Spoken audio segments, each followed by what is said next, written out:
looking at squad numbers at the weekend. Staying with Widnes then, Ryan Ince has signed a 1-year contract extension with the Vikings. The 20-year-old has pledged his future to the club until the end of 2018. Ince has represented the Vikings at every stage of its performance pathway, from scholarship through to academy and the first team. He is also featured for England at youth levels. Exceptional player. I've actually made a couple of notes about him for later in the show. Yeah, certainly sparkling, wasn't he, at the weekend? Very good indeed. Recent Widnes debutant Lloyd Roby has renewed his contract with the club until the end of 2019. The 18-year-old made his first team debut for the Vikings in their recent Challenge Cup fixture against Warrington. So the theme that continues to play out at Widnes is this investment in youth, and the production line keeps churning these players out and into the first team. So good luck to them. Yeah, they need to do something about the top end quality of the squad, but they're doing the right things about the young, because it gives them depth, and without depth they would have been even more adrift. Yeah. St Helens centre Matty Fleming has joined fellow Super League clubs Leeds Centurions on a 1-month loan deal. 21-year-old Fleming has scored 7 tries in 19 first-team appearances since making his debut for St Helens in April 2015. Leeds Rhinos have this week rewarded young fullback Ash Golding for his fine form, handing him a new 5-year deal with the club. He will now remain at Headingley until the end of the 2022 season. Yeah, he's shown a lot of promise defensively, which was surprising because of his frame and stature and that sort of thing. Yeah. He needs to start linking up a little bit better and show more in attack for me, but he's certainly got the talent and the right sort of attitude. Definitely. And the robot head tilt. I love it. I love watching him kick goals. It's superb. Dewsbury have signed Halifax halfback Gareth Moore on a deal until the end of the season. Moore had made 4 appearances for Halifax this term, having been a regular in the side in 2016. The 27-year-old was a product of the Leeds Rhinos youth development system and made 5 Super League appearances for Wakefield Trinity, I should say, in 2011. Got talent at that level. Dewsbury need players. They certainly do. Staying at that level, Halifax have confirmed the signing of Castleford forward Brandon Douglas on a loan deal. Douglas is 20 and made his debut for Cass last year and had been a standout star during his 10 appearances for the Dewsbury Rams earlier this season. He impressed me when I watched him in a Super League game last year, so it'll be interesting to see how good he goes against the big men in the Championship. There you go. Samoan Sevens star Phoenix Hunapo Nofua has terminated his contract with the Bradford Bulls after growing frustrated over a wait for a visa to secure a move to the Championship club. Hunapo Nofua signed with the Bulls shortly after their reformation. However, after waiting 3 months for the necessary paperwork to arrive, he has cancelled the agreement he signed with the Bulls and instead has joined Queensland Cup side the Tweedhead Seagulls. I don't even know. Well, I don't even know. Did he exist? I don't even know. Was he real? Yeah. I've seen YouTube footage of him. He's not Kaiser Soze. I'm just more broadly, I don't even know about the Bulls, mate. I was going to say, talking of visa delays and that sort of stuff. There needs to be an investigation. What's going to go on with Tuvi? I've no idea. Is he going to become the new Catalans coach instead? Possibly. Well, it gets bandied about. Look, the thing is, nobody really, in terms of the fan base of the Bulls, knows what's going on. The silence at Bradford is utterly deafening at the minute, and that's why. Worrying. It's just conspiracy theories. I think realistically, it's relegation time now. It is. They will go down, and God only knows what will happen. It's just, the thing is that the crowds are dwindling. It'll be interesting to see what happens at the Bash in terms of the numbers that turn out there. There'll be that vociferous hardcore of support. Well, that's it. I remember the final Magic Bradford were at. The support base there was pretty tiny, but they were pretty loud and boisterous and fun. So there'll always be that element to it, but honestly, in terms of what's going on at the club, very few people know. Hunslet coach James Coyle has left the club after just 8 months in charge. Coyle, who was sacked by Whitehaven last season, left the club 6th in League One after 8 games, just 1 point above 9th place London Scholars, who have a game in hand. The club say they will make a statement in due course once a decision regarding the future appointment has been made. And Brian Davies 12 got in touch with him. He pointed out that first Tom on Super League Pod has never heard of him. Next he gets the old tin tack from Hunslet. Not been a good week for the Coyles. I suspect the second part of that has been more damaging than me not knowing who he was immediately. Maybe it was influential in the firing. I doubt it. Newcastle Thunder have parted company with head coach Mick Mantelli with immediate effect. Mantelli was appointed as the club's new head coach ahead of the 2016 campaign and guided Thunder to the League One Shield in his first year in charge. They were predicted to push on this year, but their defeat to York City Knights on Friday has left them 12th in League One and 2 points adrift of 8th placed Keighley Cougars. The club has confirmed that assistant coach Jason Payne, a former club captain at Thunder, will step up as interim head coach and will be assisted by first team assistant coach and head of youth Michael Heap.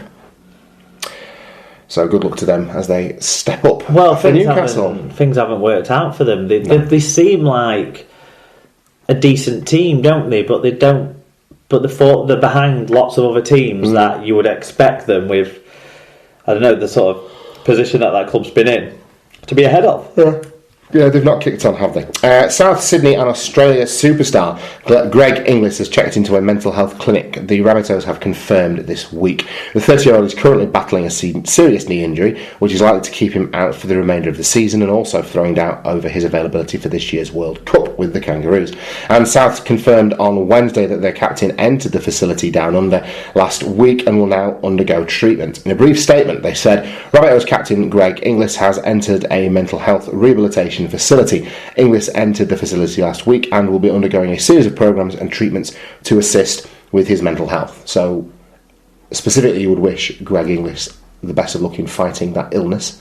But also, one of the positives I take from this is that such a colossal superstar of the game has so openly taken this step that I would hope it would encourage others to do so if they were struggling. It's more evidence of rugby league people facing up to the truths of mental health conditions and facing them head on and trying to improve their mental well-being and encourage others to do the same by being so open about it, and that's good. And with things like the Salford State of Mind Magic shirt and all the work that we see through people like Andy's Man Club, as well as the State of Mind charity. Definitely, it's all trending in the right direction. Certainly, people should be open about their mental well-being for certain.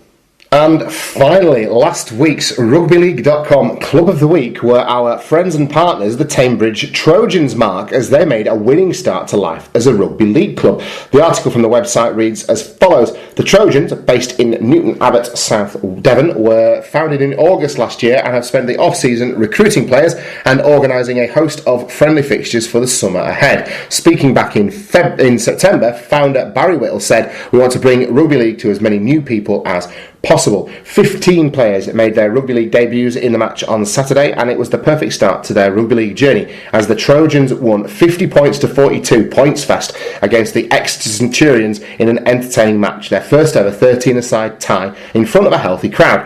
Tamebridge, who train and play at Newton Abbot Rugby Football Club, have big aims going forward and are hoping to have a first and second team set up within 3 years, as well as a women's team and an under-16s outfit, while exploring interest in setting up a Masters side as well. They are currently on the lookout for new open age players, so that's people who are 16 plus. They train at Newton Abbot RFC, which is on Newton Road in Kingstainton. Forgive me if my pronunciation is incorrect. That's in Newton Abbot. 7 till 8 p.m. every Thursday, and players of all abilities are welcome to head along. So if you're in that neck of the woods, get yourselves down to Newton Abbot and have a run out for the Trojans. Yeah, it's good to see them fabulous, getting some good publicity out there. Did you see Malcolm sent us some pictures of our logo on the training wear for the team? And Nary a prouder moment, mate. It was fantastic to see. Absolutely. We'd love to get involved, and I know we spoke privately about this with Malcolm and Barry in terms of buying a couple of tops ourselves so that we've got some Trojans wear with the podcast thing on. But I think it'd be a nice idea if we could make them more broadly available to Super League pod listeners. Well, I'm sure once they're on sale, we'll be directing people in the right direction. We'll be encouraging people that way, because people keep getting in touch with us about our jerseys now. Yeah. That was a slightly more arduous process than either of us probably wanted it to be, and we're not set up really, are we, for dealing with that kind of business at this time on our show. But that would be a different way of showing support to the wider rugby league community and getting a little bit of a Super League pod memorabilia too. There you go. Okay, so that's the news taken care of. Let's take a look back now at round 14, the Magic Weekend.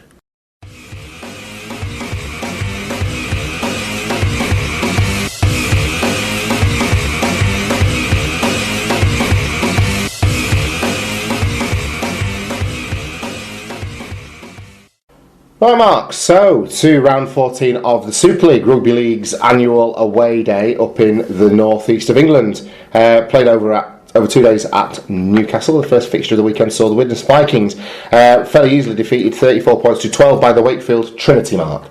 Yeah, you do this when you give us these extra days. It makes me feel like it's so long since since we saw any action. So let's hope. Mate, it was Saturday. It was 3 days ago. I know, but lots happened, hasn't it? So hopefully these fan reviews, which were plentiful for this game, we love the fan reviews, will get us some memories back. Paul O'Brien said, "Poor from Widnes again. Poor discipline, awful in defence, no ideas in attack. Feels like Groundhog Day. People may blame the ref who made some poor calls, but this was down to the players and the coaching staff. Just not good enough. We play Cass, Leeds and Catalans next. God knows where our next win will come from." Alfie Wolf got in touch and said, "I thought Chase was sublime in his debut. Those 2 passes he threw to settle both tries were top draw stuff. Just not sure he put the right shirt on though. P.S. It's chuffing freeze in here." Presume he was in Newcastle. He was, yeah. He saw some live rugby league for the first time this season, which I'm sure he enjoyed immensely. He was sharing his pictures throughout the weekend, which was nice. Yes, it was. Nice of him to do, because... so it was nice to hear from people. Exactly. Particularly like Alfie, who again is another Foundation listener. Yeah. Neil McEwen. Or McKeown. No, he's McEwen, is Neil. I don't know. I don't even know anymore. Says it right. He says... Neil McChristmas. Neil McEwen said... "I thought I was at bingo when I heard some of the squad numbers for Widnes' team. Down to the bare bones doesn't even come close. Wakey by far the deserved winners. Widnes should have players back in the middle eights, so it should be fine. Until then, it's all about damage limitation. Thank God the middle eights all start on 0 points." I bet Widnes aren't saying that. Well, it has to really, doesn't it? But I don't think they're looking good when you consider what Hull KR are doing behind them. But it's 0 points, that's the point he's making. Well, yeah, True. Okay. I don't know what point I was trying to make there, but yeah, okay. I don't know either. What did Fat Boy Rob have to say? Fat Boy Rob, well, he certainly didn't have some bullshit mumblings about 0 points. Anyway, he said Widnes were dire, but got knocked from the ref. Short but sweet from Fat Boy. Brian Davies said, "Great performance from Wakey, very controlled, and we sprung into attack when given the opportunity. For the first time in years, I actually think we've got a decent side. Danny Kermond is back to his best, which is great to see. Re-signing Milky and Fafita sends the signal we don't intend to be bottom 4 side anymore and are a side building, not selling. Even when we made errors, we defended our line soundly and didn't panic." Okay, Stuart Lake got in touch and said, "Went to the loo with 2 minutes to go. As I pushed the door open, I thought, so this is what it feels like to run at Widnes." Dean O'Feb 84 said, I presume his name is Dean. He was born in February 1984 and his mates call him Dino. That's all fits, doesn't it? Yeah. He said he thought... I'm like fucking Columbo, mate. He thought Widnes were very poor and Chase needs a long, hard word with himself. Dr. Hideous got in touch and said Widnes struggled to get out of their own half, and when they managed it, the Wakefield defence was just as effective as their attack. In the second half, Widnes were much more lively and looked like scoring right from the kickoff, but they couldn't keep it up after a great start. Paul Michael Craig said, "Now then, lads, I remember you guys giving me shit a few years ago when I said Scott Griggs was underrated. I thought he played a blinder in this.